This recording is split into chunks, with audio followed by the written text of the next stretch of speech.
10하고 음수라고 합니다. 그래서 하늘의 수를 합치면 25가 됩니다. 땅의 수를 합치면 30이 되고요. 둘을 합치면 55죠. 55가 1부터 10까지 합치면 55잖아요. 55가 되죠. 그래서 하늘과 땅의 수를 합치면 55가 됩니다. 합쳐가지고. 그런데 여기에서 5를 뺍니다. 5를 빼는 논리는 많지만 여기서는 그냥 제가 그냥 5행으로 하나만 이야기하겠습니다. 우리가 목화토 금수 5행이 있습니다. 그 5행은 세계를 구성하는 기본 요소입니다. 그래서 기본 요소이기 때문에 그것을 제거하는 겁니다. 55에서. 그럼 50이라는 숫자가 남았죠. 그러면 50이라는 숫자고 점을 치는 겁니다.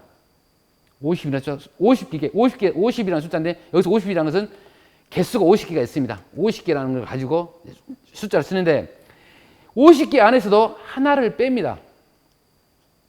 하나를 빼는데 그 하나를 뭘로 볼 것인가에 철학이 달라집니다. 어떤 사람들은 그 하나를 태극, 리, 우리 동양에서 리기 하잖아요. 리라고 보는 사람이 있고, 어떤 사람은 그 하나를 기, 우리 물질 이렇게 보는 사람이 있어요. 다시 말하면 태극을 리로 본 사람하고 그 다음 주자 같은 사람 그렇게 보겠죠. 내가 알고는 왕부지라는 사람은 그 하나를 점사, 내가 궁금한 거, 의심 주는 것을 하나라 그래요. 그리고 49개를 가지고 내가 아까 무심함으로 딱 49개를 갖고 딱 2개를 쪼갭니다. 그럼 분명히 둘이 같지는 않아지겠죠. 49개를 쪼갰기 때문에. 그럼 그 49개를 4개씩 덜어내면은 나머지 수가 나옵니다. 그럼 나머지 수를 합쳐가지고 18번을 하면은 괴가 만들어집니다. 괴가. 그래가지고 그 괴를 보고 점을 칩니다. 그것은 나중에 혹시 제가 기회 되면 점 치는 것을 따로 한번 여러분들에게 설명해 주도록 하겠습니다. 이런 점 치는 법이 있었고요. 그렇다면 이제 여기서 중요한 게 우리 일반적으로 점을 왜 치는가? 저는 이 부분이 상당히 제일 중요하다고 생각합니다. 우리 점을 치는 것은 지금 점을 치고 있으니까 지금 현대사회에서 점을 치잖아요. 많은 분들은 타로점도 쳐봤을 것이고 그랬을 거 아니에요? 타로점. 우리 주역점도 쳐보신 줄 있겠지만 일반적으로 사주팔자 점 많이 쳐보셨을 것이고 명리학까지 점도 쳐보셨을 것이고 그런데 왜 인간들이 점을 칠까? 내일이 궁금하다는 것입니다. 내일이. 나의 삶이 내일 어떻게 변할까? 그게 상당히 궁금해요. 여기 계신 분들 다 궁금하죠? 내일 내가 어떻게 될지 궁금하고 내일이 문제가 아니라 10년 뒤는 내가 어떤 자리에 있을까? 아니면 내가 죽기 전에 나는 어떤 사람이 되었고 어떤 삶을 살았을까? 궁금하잖아요. 현 존재, 한 존재가 죽음을 앞두고 있는 현 존재가 죽음이라는 건 반드시 있는 거잖아요. 지금 안 죽는 사람 한 번도 못 봤으니까. 그럼에도 불구하고 그런 죽기 전까지의 삶이 상당히 궁금해요. 지금 죽는 것은 알겠어요. 근데 죽기 전까지의 삶이 상당히 궁금하잖아요. 내일이 궁금한데 과학이 아무리 발전했다고 내일을 알 수 있을까요? 아무리 과학이 발전해도 내일을 모를 거예요. 그러니까 내일 계속 점을 칠 거예요. 1000년 뒤에도 또 점을 칠 겁니다. 왜? 내일을 모르니까. 과학이 조금 접근할 수는 있겠죠. 여러 가지 어떤 과학적인 방법을 하고 접근할 수 있겠지만 알 수는 없겠죠. 그렇다면 그런 상황에 처한 인간은 내일을 알 수가 없는데 어떻게 살 것인가? 내가 지금 당장 이 수업이 끝나고 밖에 나갈 때 문을 열 때 오른손을 열지 왼손을 열지도 모르잖아요. 그러잖아요. 내가 지금 걸음 걸을 때 오른발부터 걸을지 왼발 걸을 그것도 모르잖아요. 근데 내일이 궁금하다는 거지 우리는. 하나 예를 들어보겠습니다. 점을 치는 것하고 일기예보. 점을 칠 때 점 치는 중에서 가장 중요한 게 비가 오냐 안 오냐. 고대에 칠 때는 비가 오는 거 안 오는 거 가장 중요합니다. 농경사이기 때문에 비가 안 온다는 것은 비가 오기 위해서 점을 치는 것이 상당히 많습니다. 비에 관련돼서. 구름이 있죠. 구름이 오면 어떻게 해요? 구름이란 것은 형체가 사라져버리죠. 이렇게 금방 변해버리죠. 근데 구름이 뭉치면 비가 되잖아요. 그러잖아요. 그런 것처럼 옛날에도 고대에도 비가 온가 안 온가 점을 가장 많이 쳤습니다. 그러면 제가 한번 점을 쳐볼까요? 내일 비가 올까 안 올까? 제가 점을 치는데 제가 치는 거하고 일기예보가 치는 거 누가 더 잘 맞출까요? 여러분 다 일기예보 잘 맞힌다고 말하겠죠? 저도 그렇게 생각합니다. 근데 다시 돌이켜 생각해 봅시다. 저한테 불면 저는 그렇게 할 겁니다. 자연 현상을 보고 새가 이쪽으로 날아가는가 바람이 이쪽으로 보는가 아 내일 비가 올 거야. 내일 비가 옵니다 하고 점괘를 저는 낼 겁니다. 이렇게 자연 현상을 보고 또 주역점도 쳐보고요. 하고 내일 비가 올 것이다 하고 점괘를 냈습니다. 근데 일기예보는 어떻게 낼까요? 첨단 과학을 해가지고 인공위성에서 하고 뭐 풍향도 재고 뭐 여러 가지 구름 이동도 보고 다 해갖고 결과가 내건 시 결과를 냅니다. 뭐라 할까요? 내일 비 올 확률 50%. 그럼 비가 온단 말입니까? 안 온단 말입니까? 모른단 말이죠. 비가 올지 안 올지 모른단 말이에요, 지금. 첨단 과학은 비가 올지 안 올지 모른다고 말하는 거지. 나는 진정성 있게 틀릴지 모르지만 나는 내일 비가 온다고 말한 겁니다. 지금 아까 말로 하니까 이렇게 조금 그렇게 되는데 실제 생각한다면 진정성 따진다면 저는 비가 온다고 말할 건데 과학에서는 분명하게 말 안 합니다. 그렇게 분명한 말을 한 것처럼 하지만 또 하나 다르게 생각해 볼까요? 이번에 비 많이 왔죠? 비 많이 왔는데 만약에 과학 일기예보가 그래요. 저한테 그래요. 내일 비가 많이 옵니다. 그랬어요. 저는 자 우리가 많이라는 것은 범위를 잘 정할 수가 없잖아요. 주역이 좀 그런 게 있어요. 숫자를 안 정하지 않아요. 근데 과학은 모든 걸 숫자로 정하잖아요. 퍼센트, 몇 프로, 일부 숫자로 하는데 우리 점은 숫자로 하지 않아요. 그냥 둥글게 있다 없다 된다 안 된다 그 정도 이야기하거든요. 그러면 내일 비가 많이 온다고 제가 점괘를 냈어요. 근데 일기예보에서는 내일 100mm 이상 비가 온다 점괘를 냈어요. 100mm 이상 옵니다. 조심하십시오. 이렇게 점괘를 냈어요. 근데 1000mm 와보세요. 그럼 일기예보가 맞았는가요? 100mm 이상으로 맞는 것 같지만 이런 사람은 우리 1000mm, 100mm 오면은 여기 무릎 밑에 차는데 1000mm 오면 우리는 숨 못 쉬고 다 죽어야 돼요. 와버리면 순수가 나오면은 그만큼 근데 저는 많이 온다고 했기 때문에 그러니까 주역이라는 이론이 그런 겁니다. 남들이 보면은 일이 붙이면 일이 되고 저리 붙이면 말하는데 그것은 주역의 논리 안에서 그런 독특한 논리입니다. 다시 한번 생각해 보자는 것이죠. 그래서 우리가 점을 진단할 때 우리가 방금 말한 것처럼 점과 일기예보에서 한번 예를 들어봤고요. 둘 다 지금도 예언하고 있는 뿐이에요. 지금 점도 예언하고 있고 일기예보도 예언하고 뿐입니다. 지금 변화를 읽고 있는 것 뿐이고요. 그런데 요즘 사람들이 가장 점을 칠 때 물어보는 게 뭔가? 제가 연구실에 있으면 학생들이 많이 옵니다. 저한테 상담 받으러. 특히 1학년들, 그 다음에 4학년들이 많이 옵니다.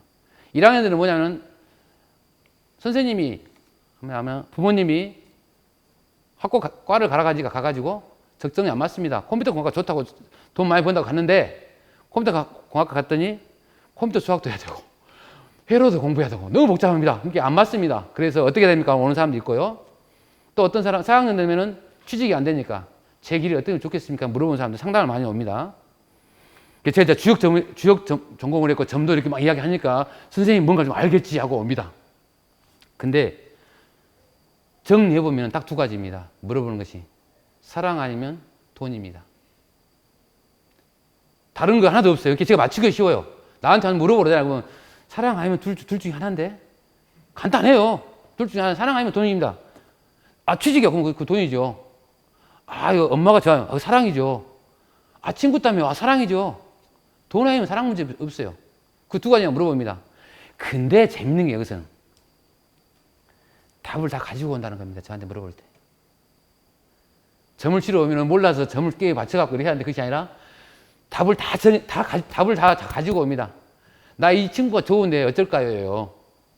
이 답이 있어요. 정해져서 그럼 저 오면 그래요. 아, 좋은 게 좋아하면 되지. 근데 좋아해야 될까? 안 될까? 저한테 확인받고 싶어 합니다. 좋다는 것을. 좋아야 된다는 확인받는 게 점치는 사람들이 대부분 다 답을 가지고 갑니다. 예를 들어 고대에 전쟁을 할까요? 말까요? 할 때 그 사람들은 답을 가지고 갔을까요? 안 가지고 갔을까요? 답을 가지고 가죠. 답을 지금 전쟁하고 싶은 거예요. 근데 그걸 확실하게 점괘 내갖고 딱 확정을 지하고 하고 싶은 거예요. 때로는 또 전쟁하기 싫은 거예요. 예. 저쪽 힘이 너무 세니까 점을 깨가지고 점괘를 딱 내가지고 전쟁 안 하게 하고 싶은 거예요. 그런 것처럼 점치러 갈 때 일반 사람 모든 사람 가는 사람들 전부 다 답을 가지고 갑니다. 그러니까 앞에 사람 말할 필요가 없어요. 솔직히. 근데 요즘 많은 사람들은 답을 해주죠. 요즘 점치는 사람들은 답을 해주죠.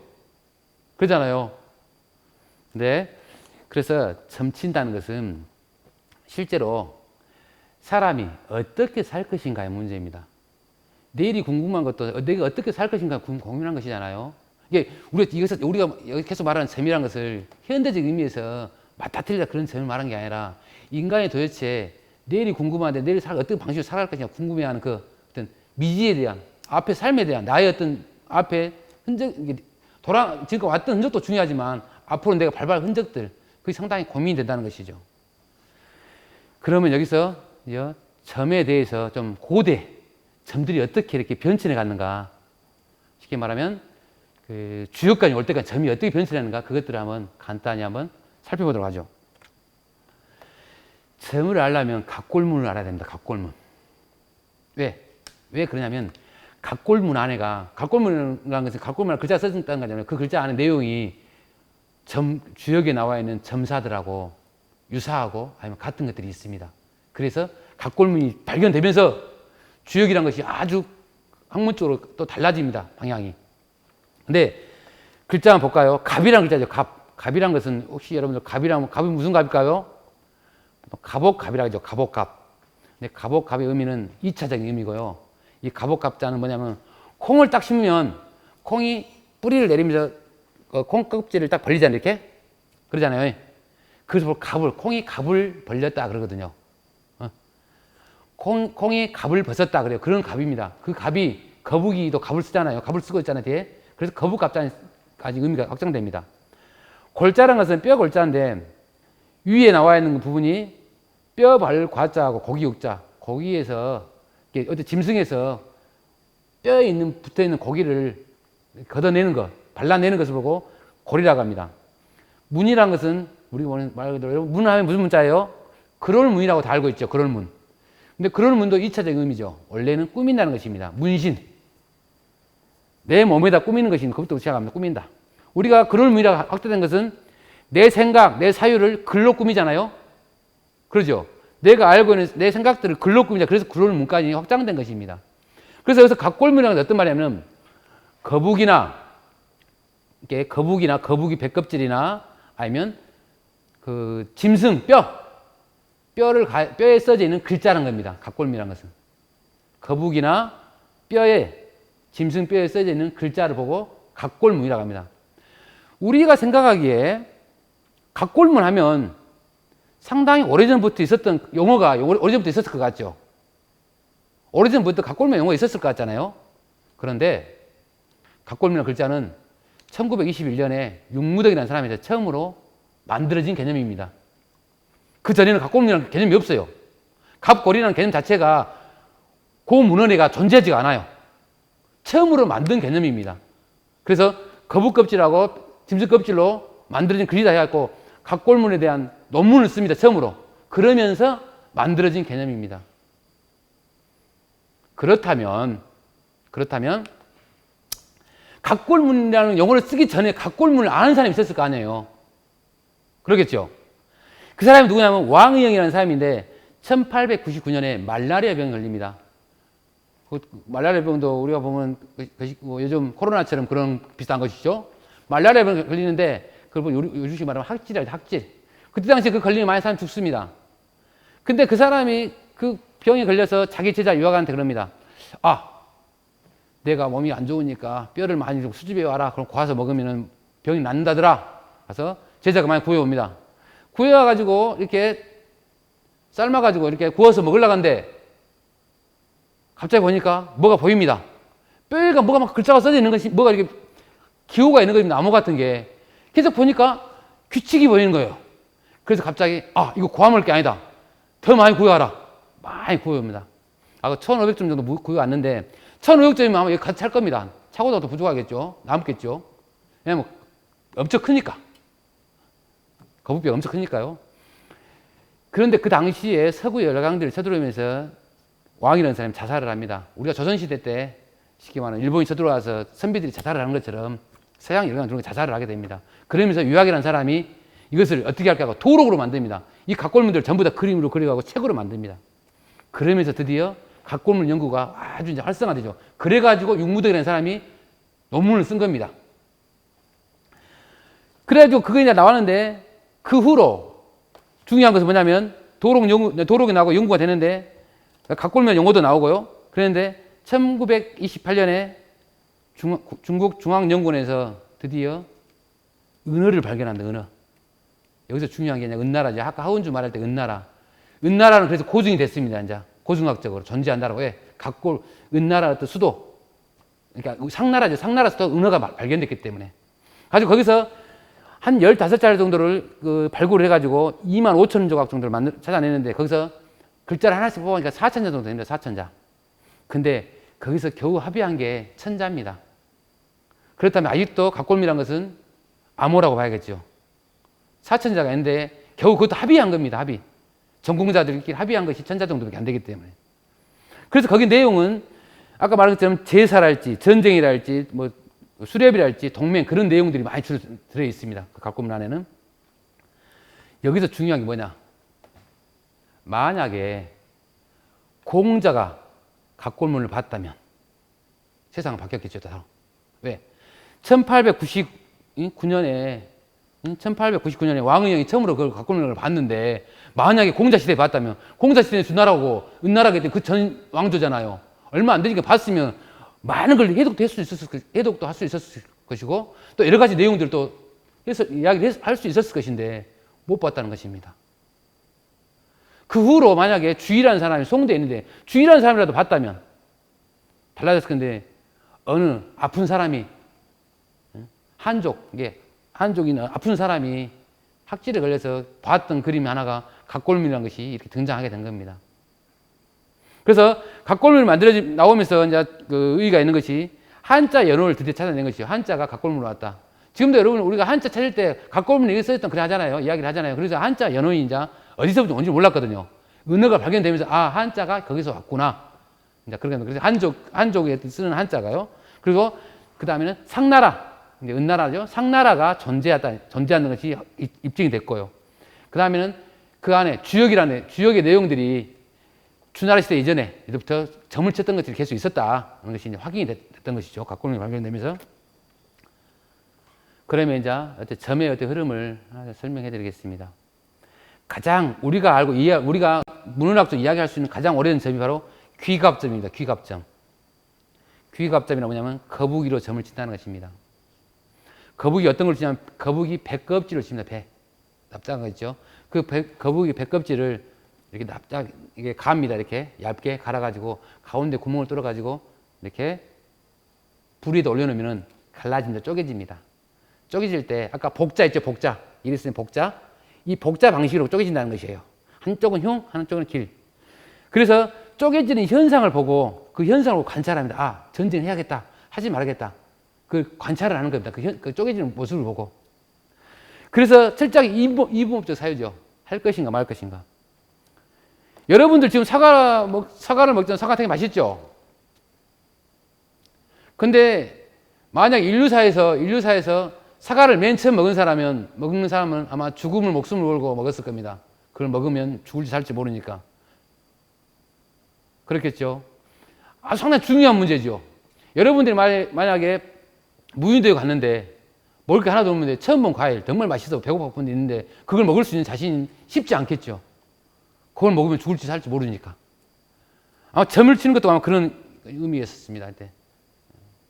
그래서 이때 점이란 것은 단순하게 전쟁하자 말자 그런 단순한 점이 아니라 법보다 더 무서운 겁니다.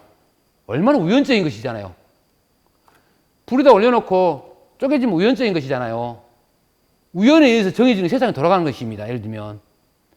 그런데 인간이 얼마나 영특합니까? 우연은 싫어하잖아요. 필연을 만들고 싶죠. 우연을. 인간이나 사람들은. 그래서 훗날 점을 치면서 점을 쳤는데 틀려요. 그럼 어떻게 돼요? 뭐가 문제예요? 점 치는 사람 죽죠. 새로운 점 치는 사람 또 섭외를 해야 되겠죠. 그렇죠. 점 치는데 안 틀려야 돼요. 안 틀리려면 어떻게 해야 돼요? 왕이나 신권을 가진 사람이나 왕권을 가진 사람이 합의를 해야 돼요. 서로 다 이렇게 조화를 해야 돼요. 그냥 틀려도 왕은 덕이 없으면 비가 안 내려가고 덕이 없어 비가 안 내리고 왕을 줄 수도 있어요. 왕을 바꿔야 된다고 역성임을 일으킬 수도 있고 또 점치는 사람 틀려갖고 그럴 수도 있고 둘이 잘 이렇게 조화를 이루어야 됩니다. 그리고 유착을 한다가죠. 우리가 정경주사 하는 것처럼 유착을 다 해야 되는 것이죠. 그러면서 거북껍질 뒤를 칼로 이렇게 긋습니다. 쪼개지고 싶은 방향으로. 자기들이 원하는 방향으로 그어놓고 올립니다. 그러면 어떻게 했어요? 막 그어놓으니까 잘 쪼개지겠죠. 그 방향으로. 그래가지고 점을 칩니다. 무대에는. 그런 어떤 귀갑점이 있고요. 그 다음에 점이 수골점이랍니다. 수골점. 수골은 짐승의 뼈 골자죠. 짐승의 뼈로 점을 친다는 것입니다. 왜 짐승의 뼈를 치냐? 갑자기 거북이로 점을 친다 보니까 거북이랑 어디에 있어요? 바다하고 육지 사이에서 왔다 갔다 하면서 그 사이에서 잡을 거 아닙니까? 거북이는. 근데 거북이를 너무 많이 써버리니까 수요가 부족합니다. 거북이 수요가. 다른 말로 하면 거북이를 너무 많이 사용해버리니까 거북이 수요가 부족하다 보니까 드디어 이제 그 대안책을 찾아내는 것입니다. 그래서 짐승의 어깨뼈가 이렇게 넙죽한데 어깨뼈 같은데 그걸 거기다 놓고 이제 점을 치기 시작합니다. 근데 이 점이 바뀌는 것은 변화가 한 것은 상당히 중요하죠. 왜? 은어에 있는 저기 해안가 쪽에서만 점을 쳤던 것이 드디어 내륙으로 들어가기 시작해서 점이 이동한다는 것이잖아요. 유목민들도 아무래도 소를 잡아가고 점을 칠 수 있다는 거잖아요, 지금. 이게 점의 형식이 지금 바뀌면서 점의 문화가 안으로 들어간다는 것이죠, 지금. 바다 쪽에서 내륙 쪽으로 들어가고 있다는 것이죠. 그러면서 이게 반드시 이게 앞에 그 거북이 같은 경우는 수렵, 잡아서 해야 되지만, 이거 소나 그런 거 잡을 때는 키워서 할 수도 있잖아요. 유목해서 키워가지고 잡을 수도 있잖아요. 근데 소를 한 마리 잡기 쉽지 않겠죠. 점을 치기 위해서. 소가 할 수 있는 일이라는 것은 인간의 20배 이상 노동력을 가지고 있기 때문에 쉽게 점을 치기 쉽지 않겠죠. 그래서 이런 수골점까지 발전합니다. 이때까지 수골점까지 발전할 때까지는 그 점이 가지고는 구웠을 때 어떻게 모양이 바뀌어지는가 상을 보고 점을 치는 겁니다. 근데 드디어 사람들이 시초라는 풀로 점을 치기 시작합니다. 시자라는 것은 점대시, 점치는 풀이랍니다. 풀초고요. 이게 점치는 풀. 어떤 풀이냐면 하나의 어떤 풀 폭이 있다면 거기에 100개 이상 이게 대가 나오는 걸 말합니다. 지금 여기 그림 나오는 것도 확실치가 않습니다. 많은 사람이 이게 시초라고 하는데 제가 아무리 검색해도 심체가 뭔지 실제 알 수 없습니다. 근데 많은 사람들이 이게 시초라고 하는 사람도 있고 그래요. 이제 종류가 너무 많아요. 근데 신동씨라는 사람은 시초를 보고 원기를 회복해준다. 눈을 항상 맑게 해준다라고 그래 시초를 보고 써놨어요. 근데 이 신동씨라는 사람은 실제로 농사신이죠. 농사신인데 우리가 신동씨 이야기하니까 이게 고대 신화 3항에 들어가거든요. 중국 신화에. 근데 우리나라는 삼국시대부터 1909년 순조가 일제 멸망할 때까지 제사를 지냅니다. 선농단을 지어놓고요. 그리고 친경을 하면 친경. 왕이 직접 농사를 지어요. 제사를 지내고 나서 옆에서 지내요. 그러면 백성들 보고 와, 왕처럼 나도 우리 농사를 지어야겠다고 배우는 겁니다. 그래서 지금 많이 아니지만 전에 기억나는 게 노무현 대통령 항상 나올 때 보면은 뭐 심을 때 콤바인 들고, 이항기 들고 하고 이렇게 직접 농사 짓는 것도 보여주고 또 수확할 때 콤바인 운전하는 것도 보여주고 하잖아요. 그 친경입니다. 그 친경. 왕이 친히 가서 백성들을 위로하면서 해보는 것입니다. 그래서 농사신인데 이 사람은 의학에서 상당히, 의학에서 중요합니다. 의학. 한의학에 일할 때는 이 사람 신동씨부터 이야기합니다. 이 사람은 온갖 풀을 먹어가지고 그 약의 효능들을 밝힙니다. 독촉인지 아닌지 효능들을 밝혀가지고 정리를 합니다. 그러면서 전통차에 대해서도 이야기할 때 이분이 거론되는데 왜 그러냐면 독초를 먹고 나면 해독을 해야 하기 때문에 차로 해독을 합니다. 그래서 이분이 이야기할 때는 농사, 의학, 차 어떤 의미를 가지고 있는데 이 신동씨 입장에서는 그 눈을 보여주는 아주 시초를 아주 위대하게 생각합니다. 그래서 시초가 있게 되면서 어떻게 되죠? 더 이상 뭘 잡거나 뭘 할 필요가 없죠. 돌아다니는 걸 할 필요가 없죠. 시초 풀만 배우면 되잖아요. 어디에서 있는지 말면. 근데 100개 이상 나온 풀을 찾기가 쉽지 않겠죠. 대신 이제. 그래서 일단은 시초를 하면서 점이 대중화가 되죠. 좀 상당히 이제 더 많이. 내가 점을 치려고 해도 소를 잡을 수는 없잖아요. 하지만 시초가 있으면서 이제 개인들도 점을 칠 수가 있어요. 이제. 풀만 있으면. 시초까지 점을 치는데 드디어 이제 요즘 현대 이걸로 점을 친 사람도 많이 있습니다. 근데 서죽점으로 근데 서죽점인데 서죽점이 뭐냐면 점대 서자에다가 대나무 죽자에다가 점점자죠. 서죽점이다. 대나무로 점을 친다는 것입니다. 여러분 보면은 주위에 보면은 우리 주위에 보면 점집 많이 있죠. 가면 대나무가 다 걸려 있죠. 대나무가 꽂아져 있죠. 그 여기서부터 연원하는 겁니다. 여기서부터 연원해서 그냥 대나무가 꽂아져 있는 게 아니에요. 드디어 점대를 이렇게 아까 배야 되잖아요. 시추를 배웠는데 별 필요가 없어요. 이제 대나무 깎아가지고 50개가 말이죠. 50개를 딱 갖다 놓고 그놈을 점을 치면 되는 거예요. 이제 50개 갖다 놓고 깎아가지고. 근데 여기서 중요한 게 그거예요. 위에 점대 서자 있죠. 서자 보면 위에 대나무 죽자가 있죠. 위에 대나무 죽자가. 밑에가 무슨 글자예요? 밑에가 대나무 자 밑에가 무당할 때 무자예요. 무당할 때 무자예요. 그렇죠? 그리고 무당이 대나무로 점치는 것이 서예요. 지금 예를 들면 이해되시죠? 근데 그러면 무당 안에 있는 무당하는 무자를 또 쪼개봅시다. 글자를. 그러면은 공자하고 사람 인자 두 개가 나오죠. 그러면 공자랑 뭐냐면은 하늘, 땅 이렇게 해서 하늘과 땅의 이치를 잇는 거예요. 지금 하늘과 땅을 연결하는 거예요. 지금 무당이 그래요. 하늘과 땅을 연결하는 거예요. 지금 이치를. 근데 사람이 두 개 있죠. 산 사람하고 죽은 사람. 무당 그런 거 있잖아요. 막 다른 목소리 하고 산 사람하고 죽은 사람이 매기자예요. 무당이라는 존재가. 무당이라는 존재가 없으면 우리는 신을 만날 수가 없어요. 우리가 예를 들어서 신주 있죠. 신주가 없으면 신을 만날 수가 없어요. 우리는 신을 본다지만 신을 볼 수가 없어요. 우리는 인간의 능력으로는 네 개체가 있어야 돼요. 예를 들면 제사 때 술을 많이 따르죠. 술을 따르는 것이 바로 그 신을 만나는 행위예요. 그게. 그런 것처럼 서주가 한다는 것은 뭐냐면은 서자 안에가 문화적으로 그 한자 안에는 그 시대의 문화와 사상, 역사 내용들이 많이 들어있어요. 고대로 가면 갈수록. 근데 이 서자 하나 봐도 왜 지금 현대사회에서 이렇게 우리가 대나무라는 것이 이렇게 가지고 점치는 데가 이렇게 많이 이용하고 있는지 알 수 있겠죠. 근데 여기서 중요한 건 점친다는 것은 복을 받기 위해서 하죠. 내가 나한테 좋은 일 있게 해서 점을 치는 거잖아요. 내가 안 좋은 일을 있으라고 치는 일은 없을 거 아닙니까? 그 말은 복을 받기 위해서 하는 겁니다. 이 복복자 있죠. 복복자. 점치는 것은 복을 받는 거다. 복복자. 복복자는 옆에 보이시자가 있고 옆에가 또 글자가 하나 있죠. 이 글자를 보면은 보일 시자가 나오면 모든 한자는 귀신하고 관련되어 있습니다. 한자에서는.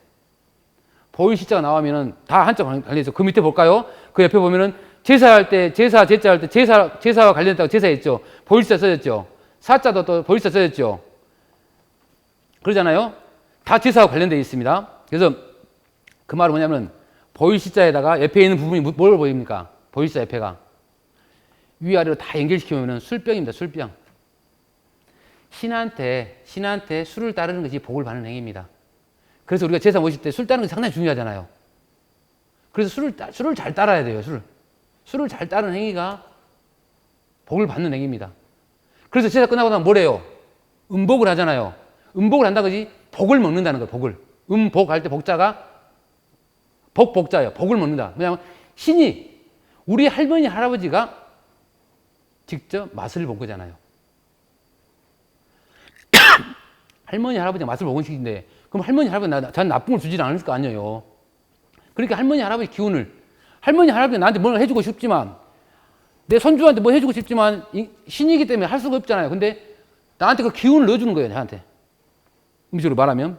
그래서 복자는 제사와 관련되는데 또 예 있죠. 예. 혹시 보세요. 예. 동양에서는 중요한 게 제사 관념을 잘 알아야 된다. 개념을 알려면. 왜? 많은 개념들이 제사로부터, 고대의 제사로부터 이어져 오기 때문에. 현대 사회에서도 제사가 중요하잖아요. 근데 예자 있죠. 예자가 있으니까 이건 귀신과 관련되어 있겠죠. 그럼 그 옆에는 뭐로 보여요? 그 옆에는 뭐냐면은 제기에다가 따뜻한 밥을 올리는 모습입니다. 제기에다 따뜻한 밥을. 그래서 제사를 모실 때 따뜻한 밥을 공손히 이렇게 올리는 것이 예입니다. 예. 우리가 말하는 예라는 것이 거기서부터 출발합니다. 따뜻한 밥을 올리는 것부터. 근데 따뜻한 밥을 올릴 때, 맛있게 드십시오 올리는 게 아니라, 정말로 부끄러운 마음으로, 내가 정말 최선을 다 올려야 하는데, 내가 이렇게, 이만큼 갈 수 없는 정성을 올리는 그 부끄러운 마음을 올리는 겁니다. 그 옆에 보면, 그 양자, 아름다울 미자 있죠. 미라는 개념이 동양에서는 어디서부터 출발하냐면, 이 미자는 양양자죠. 양양자. 위에가 양자죠. 양. 밑에는 큰 대자죠. 양이 크다는 것부터 출발합니다. 동양에서 아름답다는 것은 양이 크다는 것입니다. 그럼 양이 크다는 말이 무슨 말인가? 우리는 미의 기준은 얼굴로도 보고 뭐 여러 가지 기준이 다르니까 막 보이겠지만 동양에서 미의 어떤 시작점은 양이 크다는 것입니다. 그 말은 뭐냐면 인간이 양이라는 것은 제사 모을 때 항상 필요한 거잖아요. 양을 써가지고 제사를 모시는데 가장 튼실하고 큰 놈을 바치는 것이 아름다운 행위입니다. 이 아름다움을 행위로부터 시작하면 행위. 신한테 뭔가를 바치는 행위로부터 아름다움을 찾아냅니다. 그래서 양이란 것을 가장 크고 튼실하고, 곧 죽을 것 같은 거 신한테 올리면 신이 싫어할 거 아니에요. 신한테 올릴 때 가장 좋은 거 올릴 거 아닙니까? 지금도 저희 집에 제사 모시면 가장 좋은 음식, 가장 깨끗하게 해갖고 항상 올리잖아요. 신한테 올릴 때. 의자 있죠, 의자 같은 거 볼까요? 의자도 양자죠, 양자. 그러죠? 양자에다가 나자가 들어가요, 나자가. 그러면 양이에요, 양 일단은. 나자를 바꾸면 어떻게 되냐면은 손숫자에다가 창과자가 나눠져요. 나자를 나누면. 그러면 양자, 손숫자, 창과자. 뭐냐면은 양의 탈을 쓰고 손에 창을 들고 있는 사람입니다. 제사장을 하냐면. 제사장은 항상 의롭거든. 의롭게 딱 기둥을 서서 그 제사를 주관해야 되거든요. 그런 글자 의미로 연원합니다. 그런 것처럼 한자 안에서도 뭐냐면 그 어떤 그때 시대의 어떤 문화적으로 이야기를 할 수 있겠죠. 우리가 제사를 지낼 때 가장 먼저 하는 게 어떤 걸 합니까, 우리가? 제사 지낼 때 상을 다 차려놓고 신주 올 거 놔두고 지방을 써놓고요. 한 게 향을 피우죠. 향을 피우는 거 뭡니까? 혼을 불러오는 겁니다. 혼을 불러오는 것이고요. 다시 울창주를 땅에다 3번 붓죠. 그것은 혼백이 나눠지는 음양입니다. 혼은 양이고 백은 음인 것처럼 그걸 나눠주는 작업을 나눠주는 겁니다. 나눠졌으면 죽은 것이거든요. 근데 다시 불러오는 것이죠. 그러면 제사가 끝나면 어떻게 해야 돼요? 다시 혼백을 나눠야 되겠죠. 혼을 보내도 안 그러면 여기가 있는 거예요. 구천회가. 지금 우리가 보면 뭐가 중요하냐면은 지금 세월호 때문에 몇몇 학생들 아직도 못 찾았잖아요. 그 사람들 죽었을까요? 살았을까요? 우리는 과학적으로 논리적으로 죽었죠. 아직까지 안 나타나실까? 근데 가족관계에서 주변에 띄워보면은 사망이 아닙니다. 실종입니다. 실종. 아직 안 죽었어요. 사회제도적으로는. 이게 의학적으로는 어떻게 죽었을지 모르겠지만 사회제도적으로는 아직 안 죽었어요. 아직. 그래서 그 부모들이 마지막까지 아이를 찾아달라고 하는 겁니다. 왜? 그 아이는 여기에 있을 거니까 계속. 쪼갤 수가 없잖아요. 쪼개줄 수가 없잖아요. 사회적 의식을, 혼과 백을 나눠줄 수가 없잖아요. 여기가 있어. 근데 부모는 죽으면 어떻게 돼요? 혼과 백이 나눠지고 다른 데 갈 거 아니에요. 그러면 죽어서도 자기 자식을 볼 수가 없습니다. 그렇다면 쪼갠 것을 합쳤으니까 다시 쪼개놔야 되잖아요. 할아버지 할머니 모셨지만 다시 할아버지 온 상태로 가게 해줘야 돼요. 그렇게 하려면 제사를 마치고 나서 그 마지막 3번 첨작했던 술잔에다가 지방을 태웁니다. 지방을 태우면 열기가 올라가죠. 혼이 다시 올라가고요. 다시 재가 술잔에 떨어지죠. 백이 다시 들어옵니다. 그 백을 다시 땅에다 이렇게 부으면 됩니다. 그럼 혼백이 나눠지는 그게 의식입니다. 그리고 바로 우리가 철상을 하고, 철상하는 것도 뭐냐면은 이게 신이 할아버지 할머니 있을 때는 어떤 신도 못 옵니다. 왜? 주인이 있기 때문에. 근데 주인이 딱 벗어나잖아요. 그러면 구천에 떠도는 아까 많은 혼령들이 있을 거 아니에요. 그 혼들이 와서 막 옵니다. 해꾸질을 합니다. 그래서 끝나자마자 바로 내려야 됩니다. 상에서 내리면 됩니다. 음식을 내려야 돼요. 그대로 놔두면 안 좋은 기운들이 와요. 그래서 제사 모시기 전에 아예 밥 같은 것을 저기 대문 밖에다 좀 놔둡니다. 들어오지 말고 먹으라고. 그러니까 우리가 유령제를 지낸다고 하죠. 팔관이나 연등에 있죠. 팔관이나 연등에 전부 다 전쟁이 일어나고 그 장병들 있잖아요. 그 사람 시체 못 찾는 사람들. 그 사람들 위로하기 위해서 지내는 유령제입니다. 다. 우리도 세월호 거기도 다 유령제 지내야 되잖아요. 지금도. 그 사람들 안 달려지면 그 기운이 안 좋으니까. 그런 것처럼 점치는 거하고 제사하고가 다 물려 있습니다. 그러면서 이제 서죽처럼 친다면 훨씬 더 일반 사람들, 많은 사람이 칠 수 있고, 한 번 만들어 놓으면 평생 칠 수도 있잖아요. 뭐 부러지지 않을 것이고, 대나무니까. 그러지 않겠어요? 그래서 서죽점가 이게 발전합니다. 지금 현대에도 이 서죽점으로 많이 점치고, 실제로 인터넷 가면은 서죽점 이걸 살 수가 있습니다. 살 수가 있어요. 지금 여기 그림 나와 있는 것을 살 수가 있습니다. 이제 그 종류마다 더 비싼 거 되게 비싸고요. 사서 또 해볼 수도 있고요. 그렇다면 우리가 정리를 하자면 주역이란 게 뭘까? 계속 말한 것처럼 주역은 첫 번째로 점치는 책이 맞습니다. 분명합니다. 본래의 모습은 점치는 책이 맞습니다. 그리고 이렇게 변하는 것, 그 변화라는 것은 지금 자연의 변화를 바탕으로 우리 인간 세상 삶의 변화를 읽는다는 것이죠. 그 변화를 읽는 것입니다. 또 하나는 음양오행의 원리를 가지고 있다는 것입니다. 음양오행에 대해서는 다음 시간에 제가 자세히 할 겁니다. 근데 음양이라는 것이 뭡니까? 해가 뜨고 해가 지는 것이죠. 서양의 과학으로 말하면 자전입니다. 자전. 오행이라는 것은 봄, 여름, 가을, 겨울이죠. 이거는 서양식으로 말하면 공전입니다. 서양에서 자전 공전을 알게 된 것이 상당히 그렇게 오래된 것이 아니잖아요. 근데 중국에서는 고대에부터 자전 공전의 개념을 가지고 용어만 안 썼을 뿐이지 그 논리로 세상을 설명해 왔습니다. 그런 것처럼 음양오행의 논리가 있고요. 음양오행의 논리는 예를 들어 간단히 말하면 여러분들 지금 존재하고 있는 것이 음양오행 논리가 그대로 담겨져 있거든요. 그 말은 무슨 말이냐면 내가 오른발 걸으면 왼발 걸어야 되고요. 왼발 걸으면 오른발 걸어야 되고 그게 음양론입니다. 간단합니다. 내가 숨을 뱉으면 쉬어야 되고 들이마셔야 되고 그런 부분은 좀 다음 시간에 좀 더 이야기하기로 하고요. 여기서 가장 중요한 게 뭐냐면 주역이라는 것은 복을 주는 책입니다. 복을 주는 책.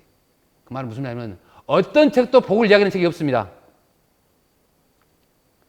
우리가 해피니스라고 행복이라는 말을 하잖아요. 동양에서는 행복이라는 개념이 없습니다. 행복이라는 단어가 없어요. 행복이라는 것은 동양에서 행복을 잘 썼다. 그러면 뭐냐면 행자를 사람의 인변에 들어가는 행자로 읽습니다. 그래가지고 요행무릴 행자라고 읽습니다. 그래서 요행이 복을 구하는 것이 행복이 되어버립니다. 그래서 우리는 새해 인사할 때도 어른들이 복 받아야지, 복 받아라. 이러면 이렇게 인사를 할 때 행복 받아라 소리 안 합니다. 복의 개념입니다. 복의 개념. 근데 복의 안에가 그러니까 복지의 개념이랄지 행복의 개념이 같이 포함되어 있죠. 이게 하나의 용어로 씁니다. 근데 우리는 복을 받는 것이지 내가 어떤 삶을 살아가면서 복이 나한테 오는 것이지 내가 복을 찾아가는 것이 아닙니다. 어른들이 말한 것처럼 돈을 찾아가는 것이 아니라 내가 열심히 하면 돈이 오는 것처럼 복은 오는 것입니다. 복을 찾아간다는 것은 욕심입니다. 사적인 욕망입니다. 주역에서 말할 때는요. 그래서 기륭해린에 대해서 끊임없이 이야기하는데 제가 봤을 때는 많은 점사들이 나오는데 주역에서는 무구가 가장 좋은 점사 같아요. 무구라는 말, 아까 앞에서 무구는 허물이 없단 말입니다. 허물이 없단 말입니다. 근데 그 말은 무슨 말이냐면 그냥 그래 그 정도입니다. 별 탈 없어. 요즘 어찌 살아가면 별 탈 없지 뭐. 요즘 요즘 일 잘 돼. 뭐 그럭저럭 애들 좀 공부도 가르치고 뭐 하고 좀 힘들긴 한데 뭐 그럭저럭 살아. 그 정도가 무구입니다. 근데 아까 전자에 말한 것처럼 길하다 그러면 반드시 흉으로 가버리거든요. 그래서 태평성대 될 때 가장 왕들이 긴장합니다. 왜?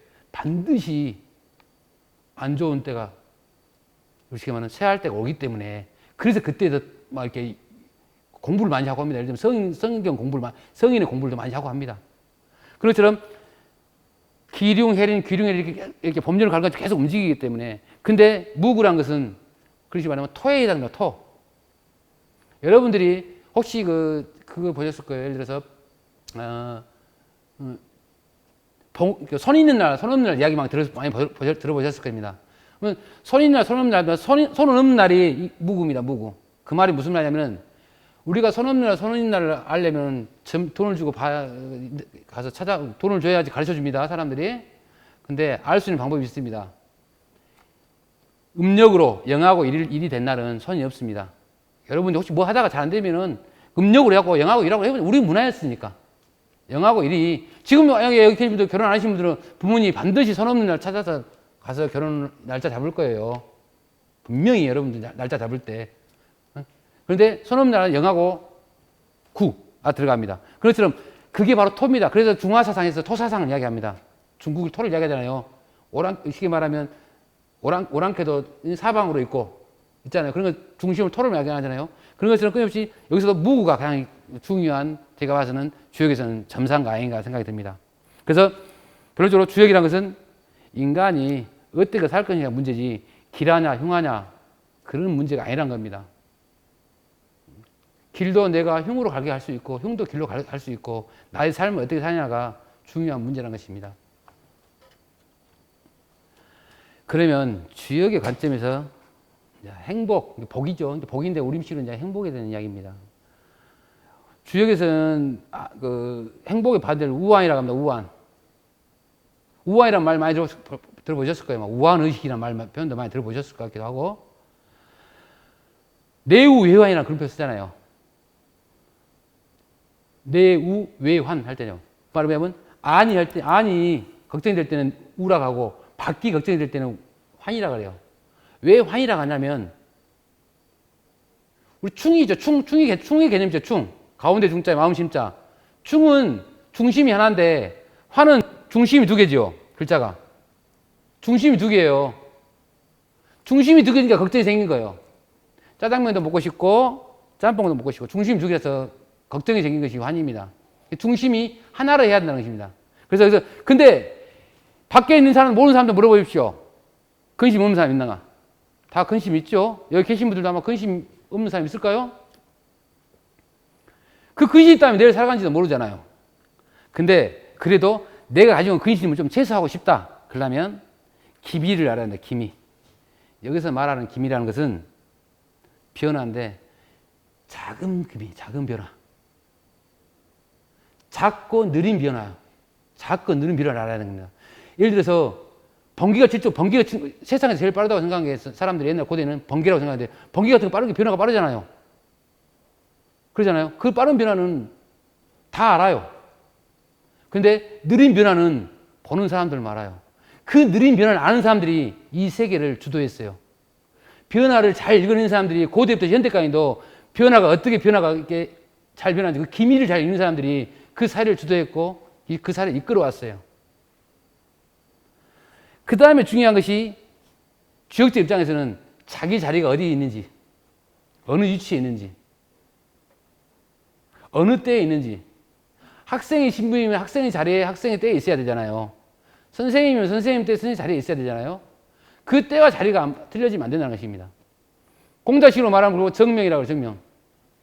왕은 왕답게 해야 되고 신하는 신하답게 해야 하고 예를 들어서 자식은 자식답게 해야 되고 아버지는 아버지답게 해야 되는데 그것이 무너졌다는 것입니다. 그래서 여기서 시위를 잘 살펴야 하는 것은 그런 자리, 자기 위치를 잘 살펴야 하는 것이죠. 세 번째는 경계하는 것이죠. 경계하는 건 뭐냐면 아까 좋은 일이 왔잖아요.